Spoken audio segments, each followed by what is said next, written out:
Hi, my name's Elise, and I did the ALS Ice Bucket Challenge for my social impact presentation. So this challenge started when Florida golfer Chris Kennedy was nominated for the Ice Bucket Challenge, which was not a part of ALS yet. Instead, people picked what charities they wanted to donate to, and his wife actually had a cousin whose husband was battling ALS, so he chose to do the Ice Bucket Challenge and donate to ALS for him. He then nominated his wife's cousin, and he posted his video on Facebook on July 15th, 2014. From there, it spread extremely quickly and eventually reached a man by the name of Pete Frates, who was a former college baseball player, and he had ALS himself, and many people mistakenly thought that he was the one that started it, but Chris Kennedy actually started it. So here's some numbers on the challenge. Over 28 million people have participated in the conversation on Facebook regarding the Ice Bucket Challenge. 2.4 million Ice Bucket Challenge related videos have been posted on Facebook. Almost every country in the world has actually participated in this challenge, which is crazy. And then the challenge obviously spread like crazy across everyone's timelines. Most of these videos were posted to Facebook.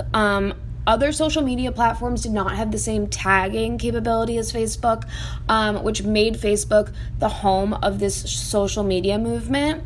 It also did start on Facebook, so that is part of the reason why it remained there. And then these are two graphics from Facebook directly. They use their data to construct these maps that detail the connection between the nominators and nominees from June 1st to August 13th of 2014. Each line represents 10 connections, and you'll notice the concentration of connections on the East Coast due to the challenge's starting point. After August 13th of 2014, Facebook saw an increase in connections in more places than just the East Coast before it eventually levels out.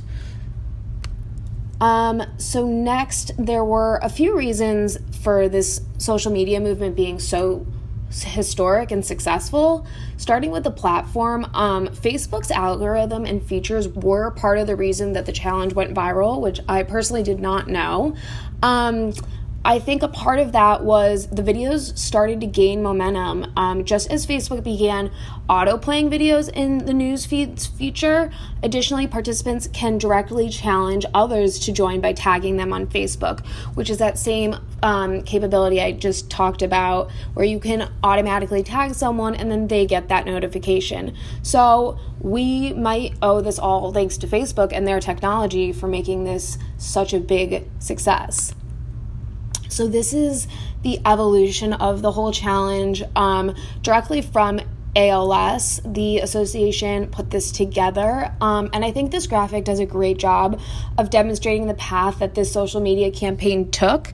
As previously mentioned, we can see that in July of 2014, the starting point is with Chris Kennedy in Florida, like I previously mentioned, and then it is not until August 5th that the ALS Association really notices what has started to happen.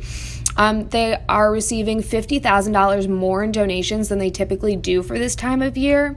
The challenge continues to sweep through the internet in August of 2014, and then we see big groups of people, especially in Boston and larger cities, participating in the Ice Bucket Challenge. Just a week after the ALS Association notices how much their donations have gone up, they put out their first press release in relation to the challenge. They detail how since around July 29th, they have raised $4 million. To put that into perspective for you, during this time period, they usually expect about $1.1 million in donations. And then around August 15th, we see a huge participation from celebrities in the challenge. 2 days later, on August 17th, the ALS Foundation is now at a grand total of $13.3 million in donations just due to this challenge. More celebrities continue to take part in the challenge, such as Jimmy Fallon, Derek Jeter, and David Spade. David Spade donated $100,000 to the cause. His uncle sadly died of ALS. And then on August 21st, the ALS Association announces that donations have hit 11.3 million just overnight. They typically had 20,000 visitors on their website a day. During this time, they actually hit 4.5 million visitors at one point, which is just insane. That's 225 times their normal traffic on their website. On August 25th, Leonardo DiCaprio does the challenge and also makes a generous donation of $100,000. 4 days later, the ALS Association donations surpassed $100 million. The challenge seems to lose steam after this point due to the decline in donations around August 31st. This shows just how quickly this challenge came and went. The challenge really was present for the end of July and then peaked at the middle to end of August. So the power of the hashtag in this campaign is interesting. The importance of consumer-made campaigns is demonstrated in this social media campaign. The ALS Association had no idea that this challenge was going to happen, and even that it was happening until it really blew up. So this is a great example of how the consumers can now have a part in the organization's narrative. The organizations such as ALS Association can have no part in the campaign aside from receiving donations. And that's it. Thank you so much.